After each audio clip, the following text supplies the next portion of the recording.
శ్రీచక్ర వారి 10వ వార్షికోత్సవ సందర్భంగా ఈ కార్యక్రమం నిర్వహించడం చాలా సంతోషంగా ఉంది. 10 సంవత్సరాలు విజయవంతంగా వ్యాపారం చేసి వినియోగదారులకి నాణ్యమైనటువంటి పాలని అందజేసి మంచి సేవలు అందజేస్తూ ఉన్నారు.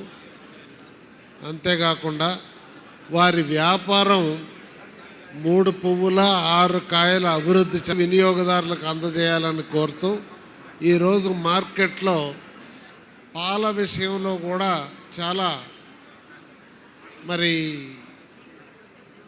నాసి రకమైనటువంటి వస్తున్నాయని చెబుతున్నటువంటి ఈ రోజుల్లో వీరు నాణ్యతకి పోటీ పడి ప్రజల ఆరోగ్యాన్ని కాపాడటంలో ముందుండాలని వారిని విజ్ఞప్తి చేస్తూ నమస్కారం.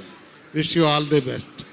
థ్యాంక్ యూ జనార్దన్ గారు. Thank you so much. మీ విలువైన సమయాన్ని కేటాయించి ఇక్కడికి విచ్చేసినందుకు. వేదిక మీద ఉండవలసింది